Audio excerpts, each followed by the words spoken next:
The Dental Download podcast is your source for insight into dental school, conversations with dentists, specialists, and leaders in the industry. With new episodes every Monday morning, I'm your host, Haley Schultz. Let's get into this week's episode.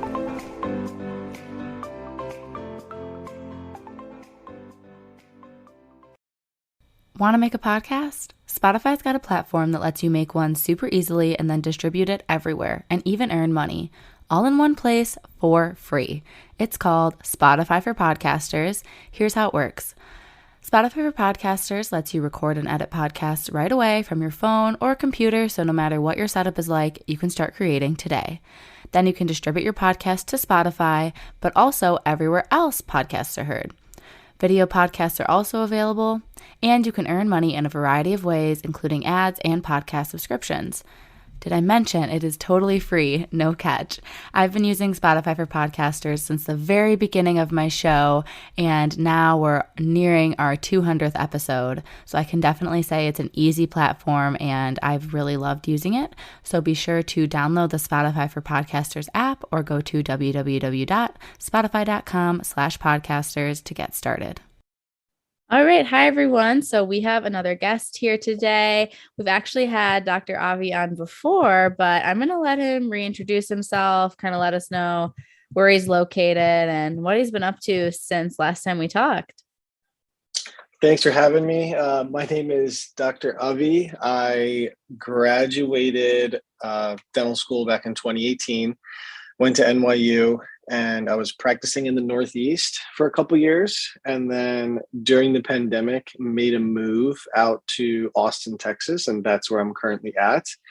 I am still an associate, but I'm now practicing in a part-time capacity, just 2 days a week, because I have kind of used my experiences to create something that has allowed me to get a little bit more fulfillment out of my career, kind of what I do, and also give me a lot more time and flexibility in my life. And we can kind of just talk about that journey and kind of what I've created, but then also share some insight and perspective for the next generation, I guess, of dentists out there to hopefully inspire and just show that, there's more than one way to do dentistry, and there's more than one way to feel fulfilled. But basically, the beginning of my associate career, I think we talked about this last time, but summarizing it, I my first 2 years of practice, I had like 8 associateships. So I was in and out of a bunch of offices, and main reason for that was not all of them were good fits. And I kind of say that as like in a general way, just because, some of the offices, they, may not have been at capacity or, equipped to support an associate.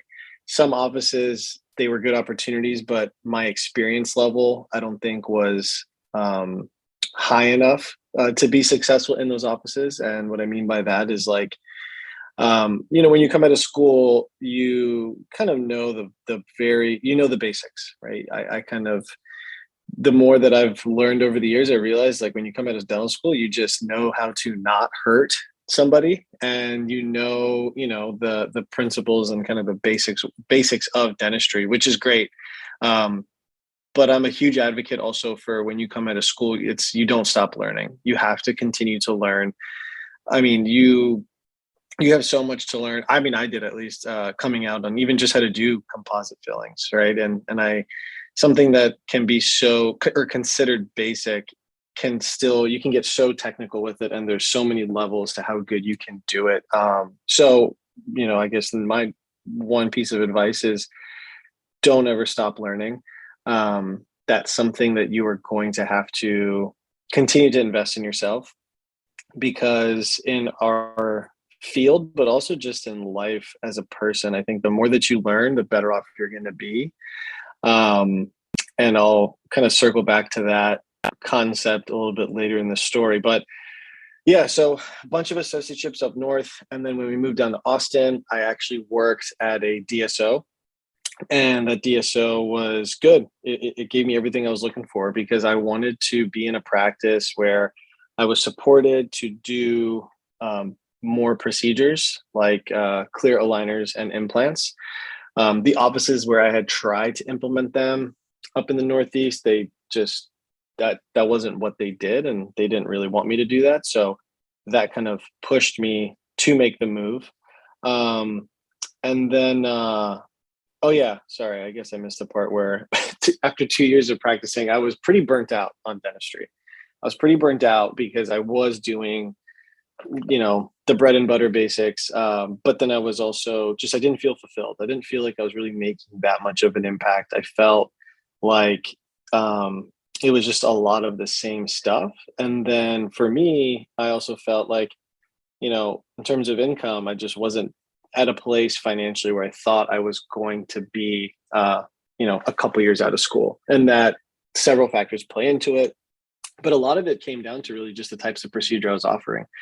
And so, something to know is like if you're only offering a select number of procedures, you're really pigeonholing yourself in the sense where not every patient is going to necessarily need that specific treatment, right? And I'm not saying like go out and do a bunch of fillings. I mean, you can do that, but you'll burn out, and you also want to obviously make sure that you're still diagnosing treatment that needs to be done and treatment that can improve your patient's health, right? So um, that's why you'll hear even older dentists and people just always kind of give that advice of never stop learning, try to do as many different types of procedures. And I say try to do as many types because the more that you do, the more that you're going to know. And I'm not saying that you have to do everything, but you should at least educate yourself to learn it. So then that way you can do it, and then you can see whether or not you actually like doing it, right? Because you can hear from somebody like, oh, don't do implants, like, they're risky, or you can, don't do root canals because, I don't like doing root canals. You're taking someone else's experience and you're not actually trying it out for yourself, and you never know. You never know. And I don't think, or I think with the more knowledge that you have, the better off you're going to be. So I took that mindset, and during the pandemic, took an implant course, and then I learned more about aligners. And when I came back, that's what I wanted to do. And like I said, the practices that I was at the time, they didn't allow me. Sorry, they didn't allow me to do those procedures. So that's why I had moved, and the DSO was fully supportive of all of that. So did that, kind of dove in head first. I started doing like 50 cases of aligners in my first 6 months. And then I leaned on a mentor, Dr. Blocker. She's Invisalign faculty, and she kind of just helped me with like case setups and stuff like that. But once I started doing the aligners, it kind of was the light bulb for me in terms of feeling like I was making a difference. I was able to help patients improve their oral health. And, I had patients that for years, they weren't brushing or flossing as much as we'd like them to, but then you get a patient to commit to doing treatment that requires them to wear plastic in their mouth for 22 hours a day, and something that makes them also have to brush and floss more frequently, because every time you take your aligners out after you eat, you do have to brush and floss. So that kind of like physical accountability aspect of it, I like it because when my patients are done with aligners, they are way more in tune with their oral health. They have amazing habits as long as they're compliant. But it's just a lot of them, and I ask them kind of, why, and they say it's because when you have to wear a tray after you eat, you can feel how gross your mouth is after you eat meals.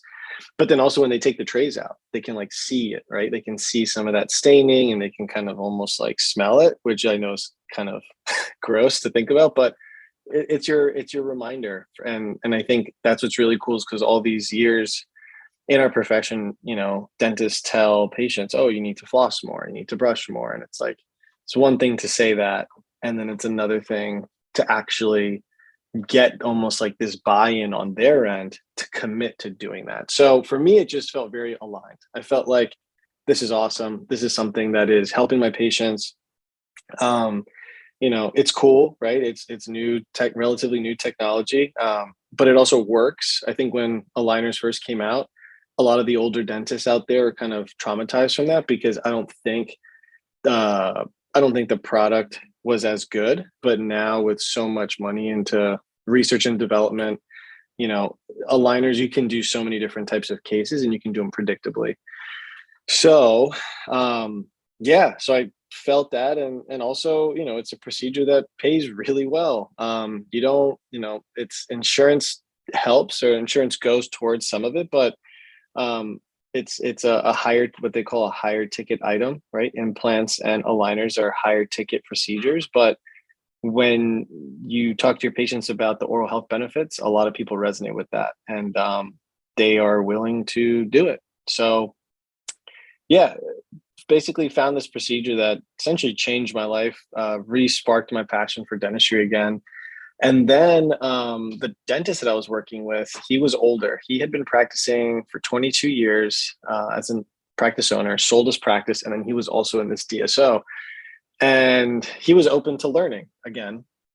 And I kind of like basically like mentored him and taught him how to do cases and helped him set his stuff up. And he started to see success as well. So and he was like, wow, this is amazing. He's like, he literally said, like, I wish I did this earlier in my career.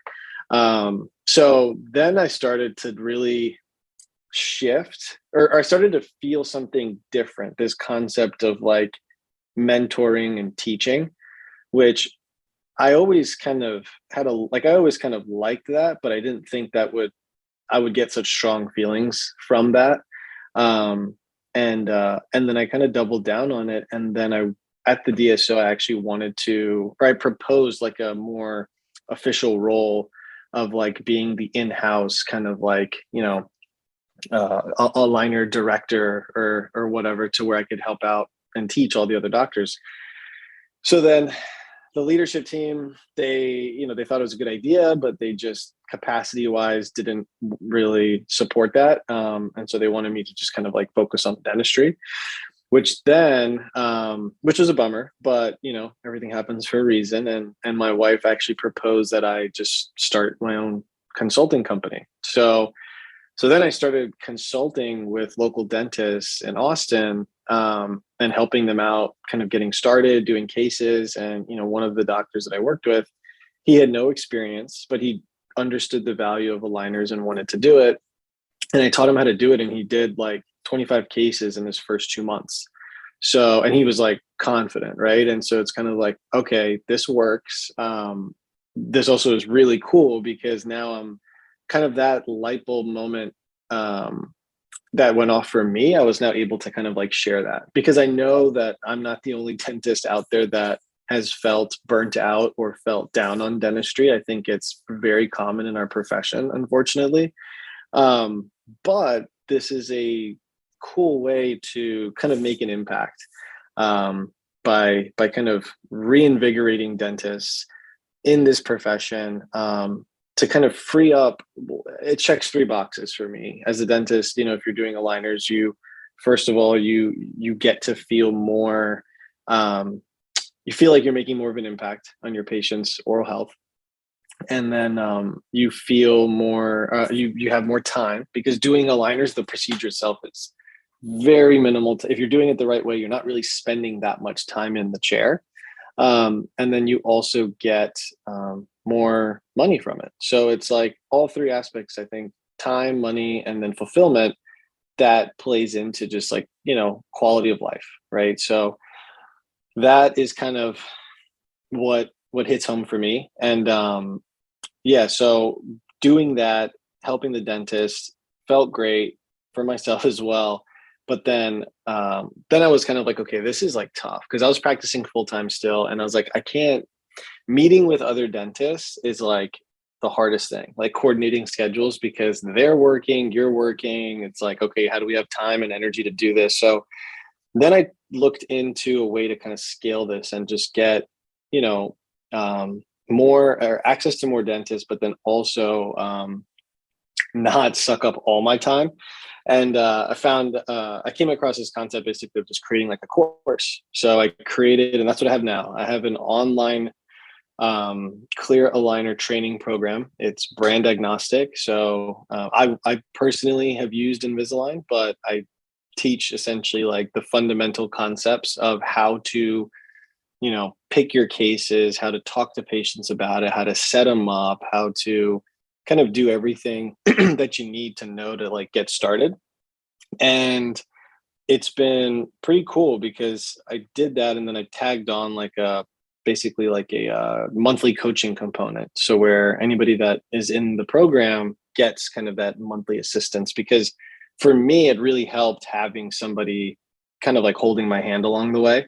And I realized that that's the part for me that's great, because dentists are asking me questions that I'm able to kind of help them with. And it's like constant, it's a feeling almost of kind of like giving back in that regard, which is super cool and super fulfilling. And yeah, so that has, and then I guess the other part of this too is I started posting on social media.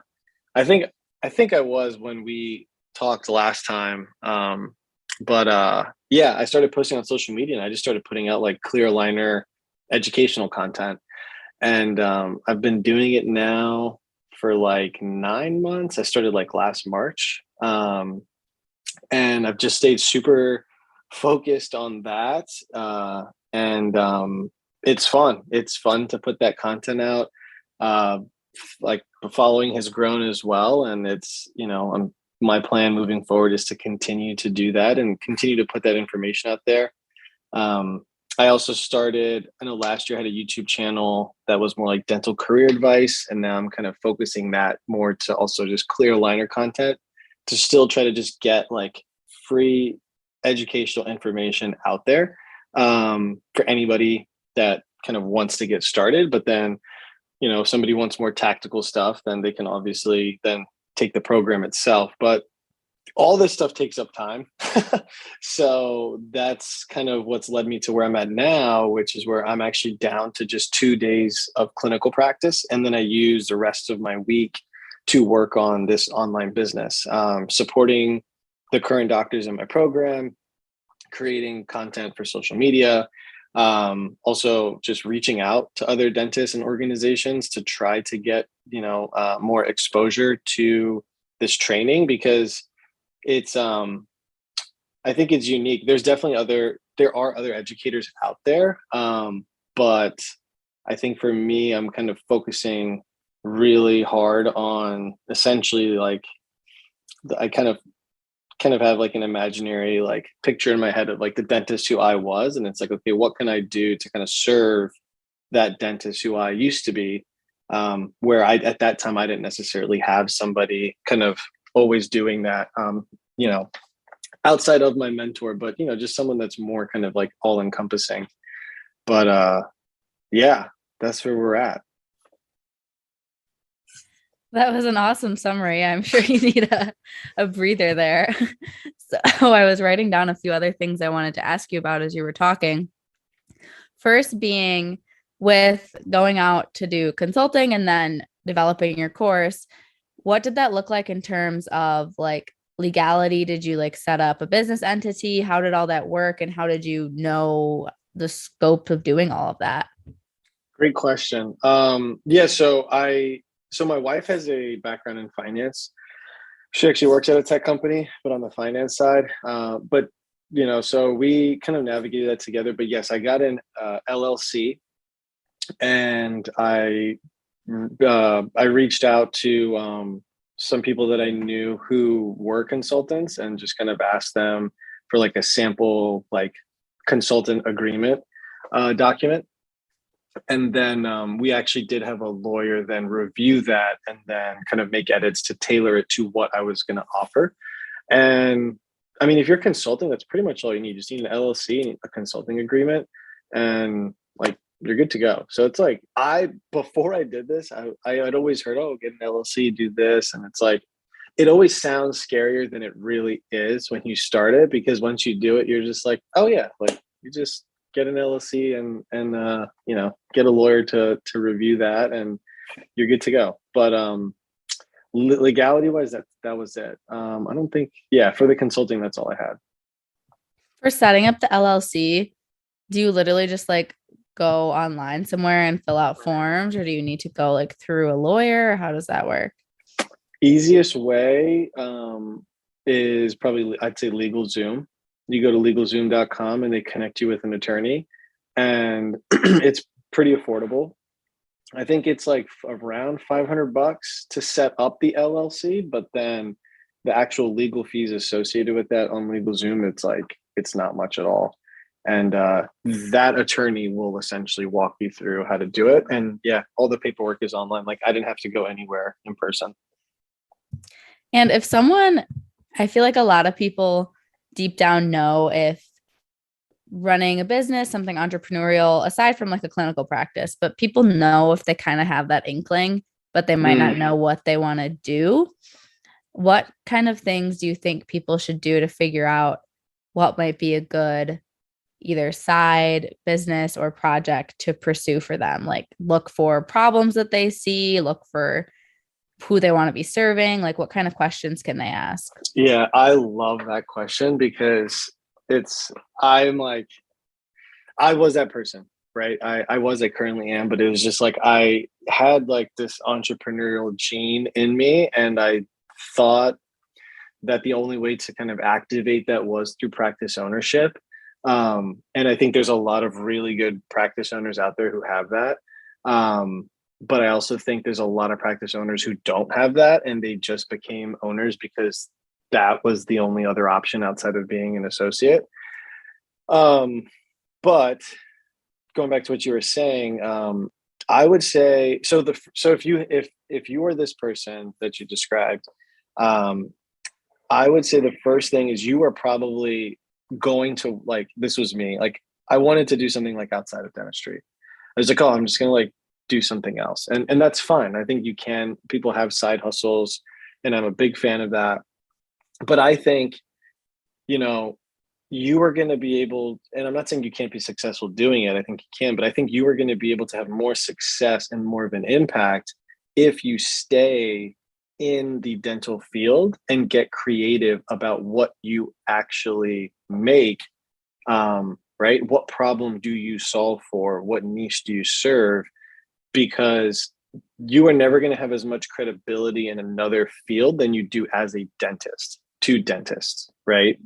And you also you have like boots on the ground, experiences on what all the problems are. So my advice is, you're a dentist, you're practicing, right? You went through school and everything, and just start looking at the things, look at the shortcomings that you see, right? Don't try to solve for other people's problems. Like, use your own experiences, because when you go through something, and you see a problem and then you do something about it and solve it for yourself, you have to also understand that, like, there are thousands of other people who probably had that same exact experience or problem, but they're like too lazy to create a solution for it. So if you have this inkling and itch to be an entrepreneur, you just need to solve for that, make it work for yourself, right? And then it's really helpful then if you can also then replicate that and help somebody else. And then once you do that, now you've created something that clearly works, and then it's like sky's the limit. I love that. And in terms of your course, I was wondering, have you looked into like CE accreditation, or how does that work if you wanted your course to count for CE for dentists? Yeah, so it is on the radar. Right now it's not CE accredited, but if you do it, from what I've heard, it's a lengthy process.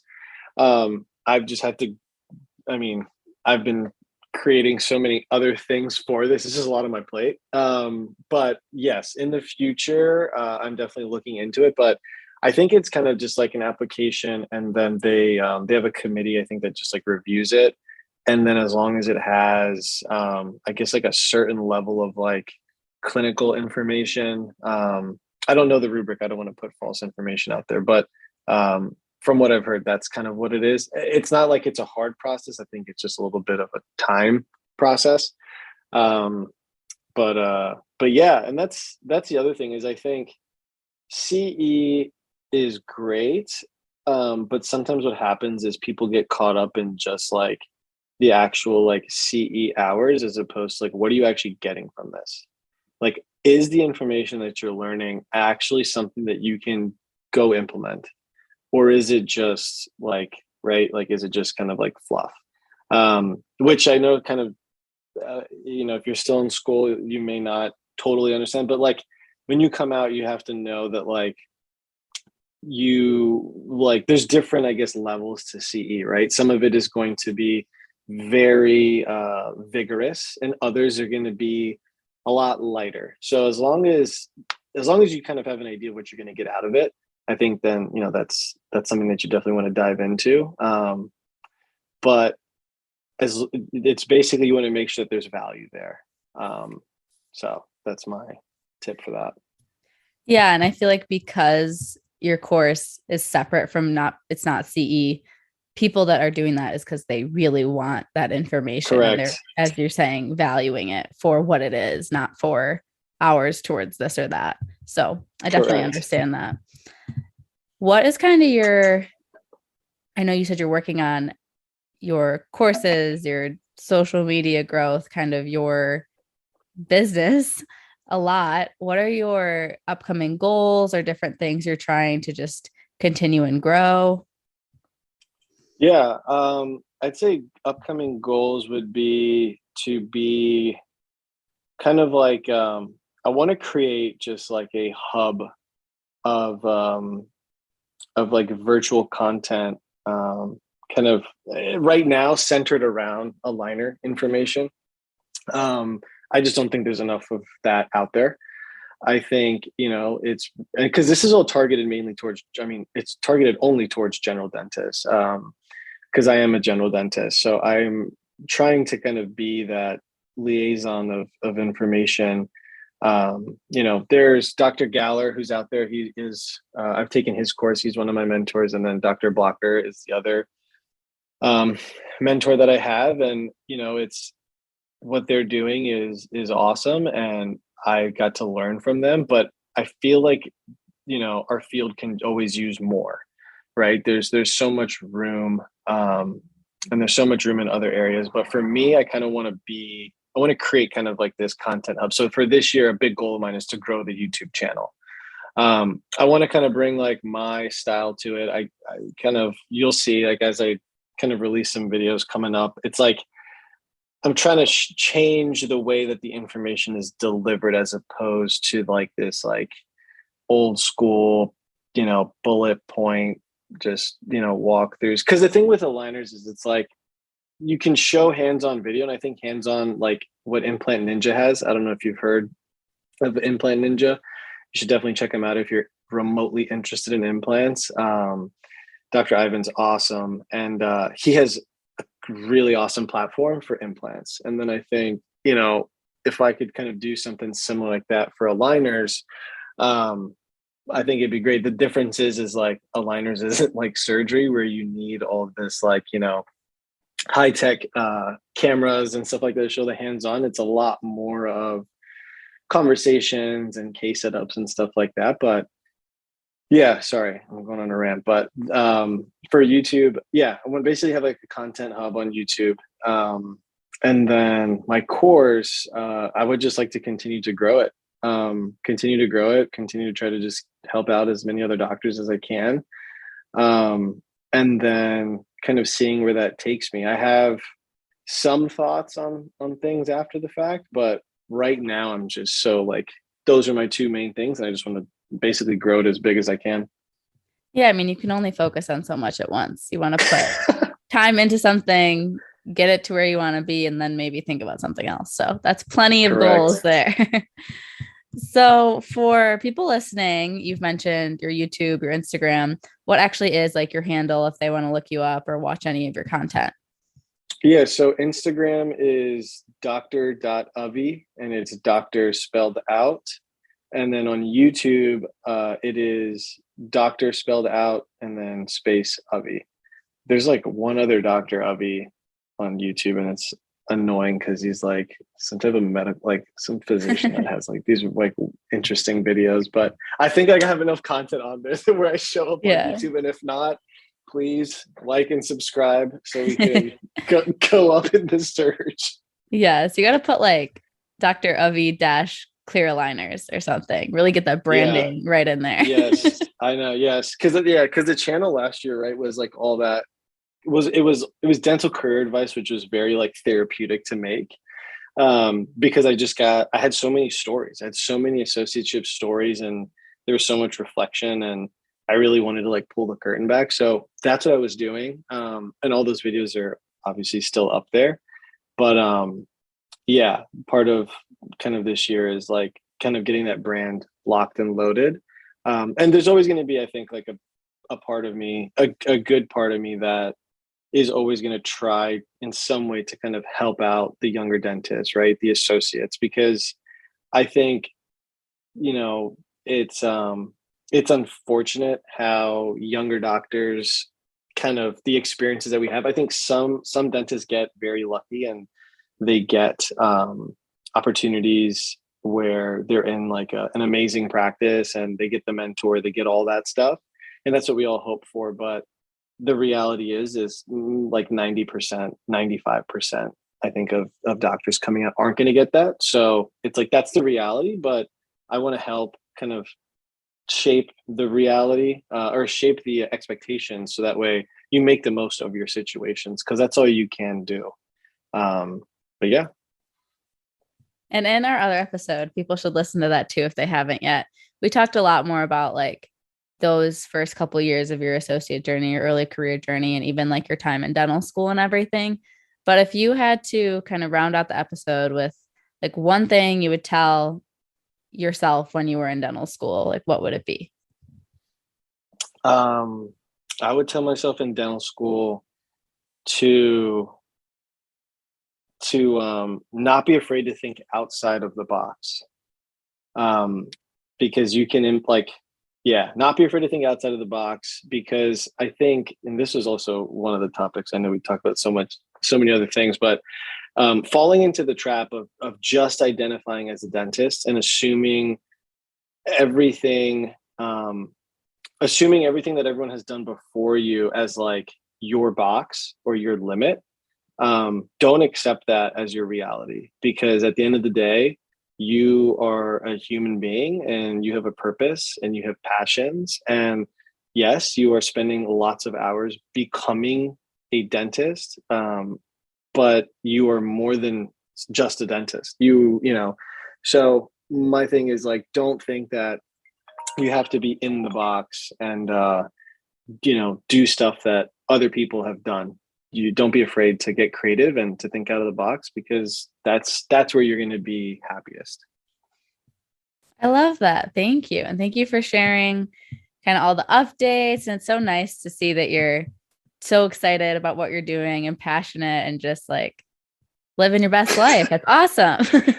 Thank you. Yeah, it's been a journey, and it's crazy. It's like, it's still happening. I think like, yeah, a lot of this stuff just came down to mindset. And I know you are also into mindset, and yeah, and I also applaud you for your consistency. And I mean, it's a cool platform that you've built. And congratulations. I saw what you shared earlier this year about of like the Spotify kind of growth and whatnot. It's super cool. And it's super cool to just see, someone else kind of, you're making an impact in this field right now, whether you know it or not. And I think you just need to continue to stay consistent with it. Thank you so much. That's so kind. And yeah, I'm sure as the years go on, maybe you'll be an annual guest. We'll get more updates, get to know more about what's going on. And once I graduate, I can take your clear aligner course. I'm all excited about it. It'll be good. Yes. Well, thank you so much for your time tonight. Yes. Thanks for having me.